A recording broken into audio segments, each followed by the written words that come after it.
fiquem, segundo dia de Nova Talks também. E hoje a gente tá aqui com um convidado super especial, que é o Raul. O Raul tá aqui com a gente, né, Raul? O Raul é graduado em Engenharia Civil pela UFMG e pós-graduado em Gestão Estratégica de Negócios pela FIAP.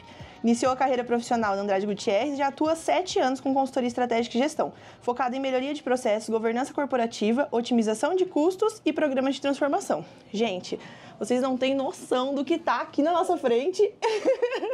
Tá uma gritaria, uma confusão, porque eles vieram, não só veio o Raul, mas veio uma galera do time do Raul também. Estão fazendo uma dinâmica que vocês não têm ideia, depois vocês acompanhem as fotos aí que a gente vai colocar, mas eles estão construindo com Lego. Construindo planejamento e construindo uma casinha. Conta pra gente o que o pessoal aprontou aí. É uma dinâmica super legal, né, Camila? Primeiro, obrigado aqui pela participação, pelo convite. Acho que está sendo um evento super legal. A gente está muito satisfeito de estar aqui com vocês.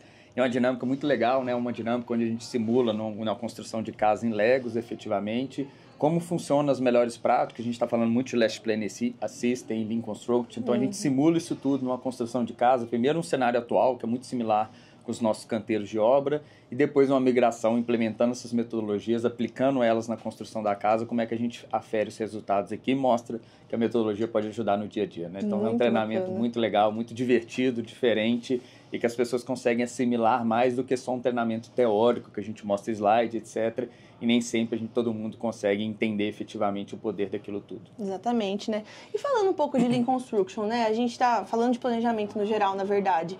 A gente sabe que no Brasil a construção civil, né? A gente sempre fala, vai fazer obra. Ih, já sei que vai atrasar. Por que você acha que a gente atrasa tanto obra ainda no Brasil? Acho que tem algumas coisas, né, Camila? O tema de Lean Construction é super amplo, né? É importante a gente fatiar um pouco os problemas para entender. Mas o nosso setor, a gente conversou um pouquinho sobre isso no dia de hoje, o setor da construção civil é um setor que passam-se os anos e a gente não desenvolve, né? A gente não consegue evoluir. Seja por ausência de inovação, seja pelo baixo grau de industrialização, seja por escassez de mão de obra, seja por práticas de redução de desperdício e aumento de produtividade. Existem estudos que mostram, se a gente fixasse todas as indústrias, né, em 1990 ali numa produtividade 1 e fosse acompanhando a evolução dessa produtividade, que no fim do dia é a capacidade de agregar valor pela quantidade de recursos que eu tenho disponível, a construção civil, né, em 3 décadas aí, ela evoluiu só 15% na sua produtividade. Enquanto outras indústrias, e a manufatura é uma referência para a gente, conseguiu evoluir em 2 vezes, né, 200% a sua produtividade, né? Então hoje a manufatura, frente a 30 anos atrás, ela consegue produzir o mesmo tanto com metade de recursos. E nós na construção civil conseguimos produzir apenas 15% a mais com o mesmo número de recursos. Então é uma indústria que a gente precisa mudar, né? Quebrar esse paradigma, mudar o status quo. Existem várias formas de fazer uma inovação, um link, eu não acho que são coisas desconectadas, né? No fim do dia são formas de agregar mais valor com os mesmos recursos que a gente tem. São maneiras aí para a gente mudar isso um pouquinho e eu tenho sentido, né? Nos últimos anos aí, nós como consultoria, a gente tem ajudado vários clientes a dar esse start, né? E efetivamente iniciar um projeto de transformação para a gente concluir os nossos objetivos. Não, muito bacana. Você falou aí um dos itens, você falou industrialização, escassez de mão de obra. A gente está tendo muita dificuldade, né? Eu acho que não tem uma empresa de construção que não fale, não, eu tô tranquilo de mão de obra, eu tô super de boa, eu tô com o meu time aqui fechado. A gente tem tido muito problema de escassez de mão de obra. Inclusive, todos os anos a gente assina, né, o reporte de ESG e a gente vê que essa mão de obra não está se renovando. Então, assim, as pessoas não estão querendo mais ir trabalhar na construção civil, né? E eu tive no Constru Summit, você fez uma palestra incrível sobre escassez de mão de obra.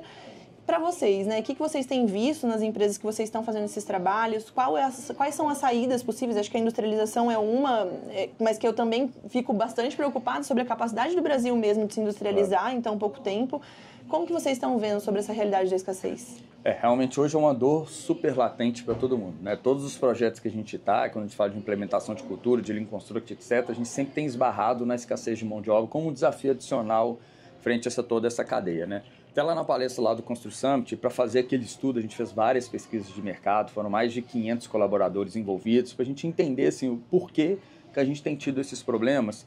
Eu acho que tem 2 formas de a gente atuar aqui, tá, Karina? Pensando mais curto prazo, eu acho que a gente volta no tema de produtividade. Frente que temos um problema, falta de mão de obra, a gente precisa ser mais produtivo, né? Produzir mais com essa mão de obra que a gente tem disponível hoje. Então, isso tudo que a gente falou, Last Planning System, Lean Construction, redução de desperdício, é uma forma da gente minimizar o impacto desse problema. Mas a gente não resolve o problema da escassez. E para resolver o problema da escassez, efetivamente, a gente precisa falar de atratividade de mão de obra no nosso setor, né? Sim. O nosso setor hoje, e ele tem sido cada vez mais o setor mais indesejado para a mão de obra, principalmente a mão de obra mais operacional ali do chão de obra, efetivamente, né? A gente tem cada vez mais perdido mão de obra para o agro, que é um setor super relevante para a nossa economia, para aplicativos, né? Até novas funções aí que existem no mundo hoje, né? Um mundo super inovador, surgindo cada vez coisa nova, e todo mundo vai tentar uma carreira em outro setor antes da construção civil. Acaba que a construção civil a gente fica pegando o que sobra de mão de obras desse setor. Exato. Quando a gente fala de atratividade, Camila, até um dos temas dessa pesquisa que a gente fez, que eu acho que gerou insights super relevantes para todos os nossos clientes. Acho que até vale a gente falar da pesquisa, claro. né? Como que foi essa pesquisa? Exato. Como estava surgindo muito esse tema, né, a gente falou assim, beleza, mas vamos entender do porquê desse problema? E aí a gente criou uma pesquisa, um formulário, né, para entender, né, do porquê que eles não gostam de trabalhar na construção civil, quem que teve pais que trabalharam na construção civil, essas pessoas não quiseram seguir carreira, quais são, o que no dia a dia deles que impacta para eles preferirem outras oportunidades de trabalho e o que estava fazendo sentido, né? Muitas pessoas ali já trabalhavam na construção civil, por que eles estavam aqui? E aí foram mais de 15 empresas envolvidas da construção imobiliária, efetivamente, a gente quis afunilar essa conversa nesse tema, mais 600 respostas que a gente teve em diferentes níveis, né? Mas a maioria da base operacional ali, oficiais e serventes da nossa construção. E assim, e aquilo gerou muitos dados, né? Porque, primeiro, né? Por que estavam na construção civil? Todos reforçavam o aspecto financeiro. Então, a construção civil teve esse problema forte de escassez de mão de obra. Qual que é a primeira resposta? Aumentar os salários médios aqui. E a gente sabe que num primeiro momento tudo bem, funciona, mas né? no médio e longo prazo é inviável, né? Principalmente a gente está aqui tratando a empresa do segmento econômico, eu tenho um limite ali de repasse desses valores para o cliente, né? Ou vão impactar fortemente as minhas margens. Então, todo mundo respondeu hoje fazia sentido estar aqui, porque eles estavam conseguindo ganhar um pouco mais frente a outros setores, mas a gente sabe que esses outros setores vão evoluir, a gente vai dar outro aumento de salário médio, isso não faz sentido. Insustentável. Né? Insustentável no médio e longo prazo. E a gente foi buscar entender, tá bom, se você está aqui por dinheiro, me fala outras coisas que você valorizaria, que te ajudaria, né, a você escolher a construção civil frente a outros segmentos também. E aí a nossa entrevista ali teve uma análise de dados forte, também tanto quali quanto quantitativa. A gente fez uma nuvem de palavras, né, que você amou. Muito impactante. Muito impactante. E quando a gente foi tratando esses dados quali, principalmente, o que mais aparecia ali, as duas palavras que mais apareceram fortemente, era um ambiente sujo e inseguro.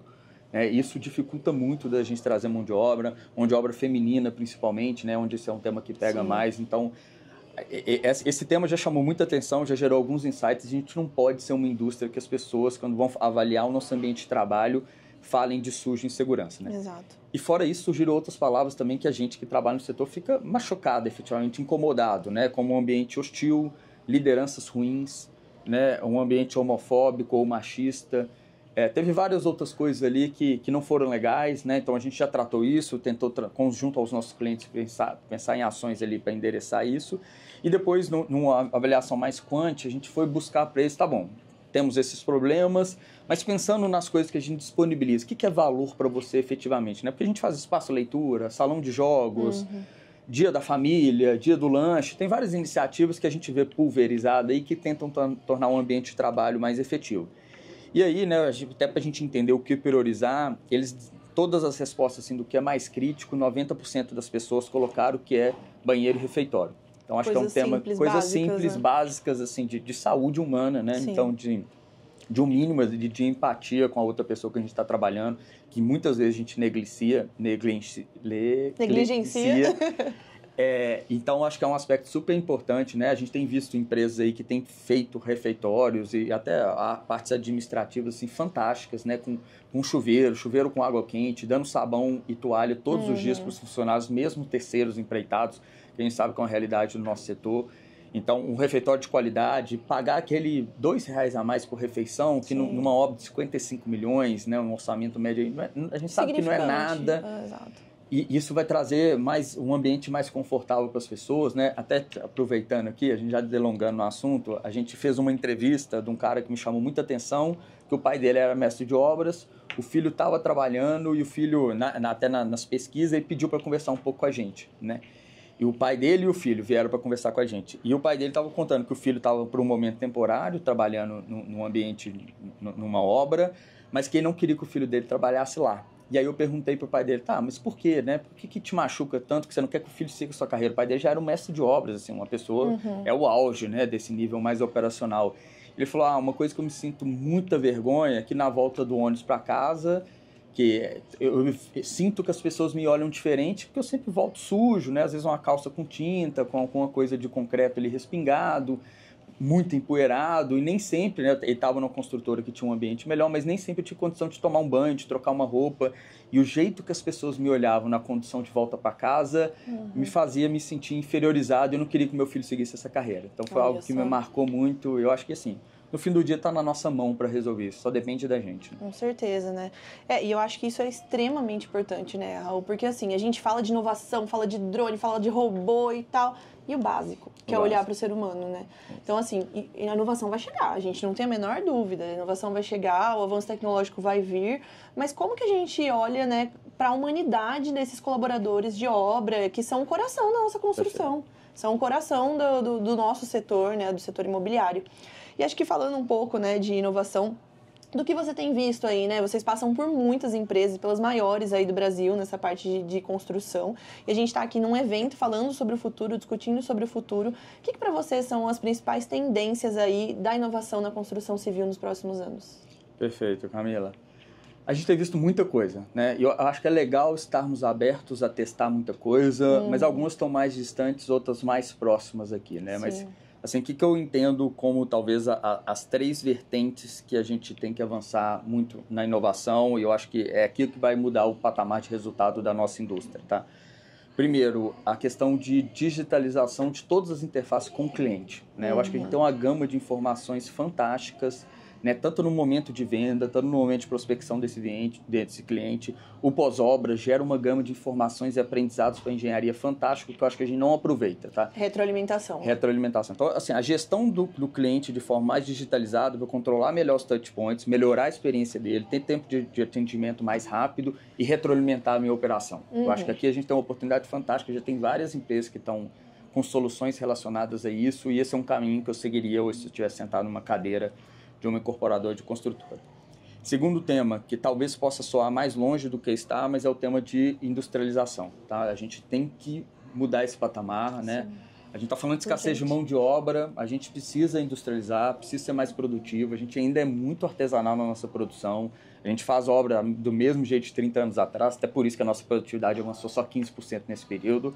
A gente tem que buscar patamares de avanço de produtividade aqui, mas eu entendo que tem temas de metodologia construtiva, há barreiras a serem quebradas, a gente tem uma barreira tributária forte a ser quebrada, né? Um tema que tem agora também a reforma tributária, que não está tratando disso exatamente, mas para centrais de kits, fábricas de kits, construção modular, a gente precisa quebrar uma barreira tributária aqui forte, mas são questões que a indústria precisa se mexer para resolver esses problemas. A gente tem diversas associações que a gente faz parte e que elas precisam resolver. E o terceiro tema aqui, que eu acho que é super importante, é a digitalização da engenharia ponta a ponta. Né? Eu ainda vejo os nossos processos de gestão muito desconectados. Eu tenho um ERP, mas a gente tem muita planilha de Excel ainda. Gambiarra, função Z do SAP. Aí suprimentos têm o seu sistema específico, novos negócios têm o seu, tem um CRM desconectado. Eu ainda acho as coisas muito pulverizadas. Uma gestão, a construção é artesanal, a nossa gestão ainda é muito artesanal. Né? E a gente estava até comentando sobre isso hoje. No fim do dia, o nosso negócio é uma operação financeira. Né? A gente tem que encaixar no tempo aquilo que eu compro o terreno, lanço, incorporo. Aliás, compro o terreno, incorporo, lanço, vendo, construo e entrego para o cliente, tudo no mesmo ritmo, uma sinergia para não queimar a caixa da organização. Se a nossa gestão disso tudo é toda desconectada e ainda não existem poucos ERPs formatados para a construção civil hoje, fica muito difícil, né, a gente garantir essa engrenagem fluindo. Então, seriam esses 3 temas que, se eu estivesse sentado numa cadeira hoje, eu priorizaria. Né? Gestão do cliente, né, mais digitalizada, consumindo essa gama de informações e aprendizados, e melhorando também as interfaces com ele, a experiência do cliente. Industrialização e a gestão da engenharia ponta a ponta também mais sincronizada, mais integrada. Olha, dos 3, 2 são digitalização. Perfeito. E eu gosto muito de uma frase que falam que digitalização não é mais tendência, é pendência.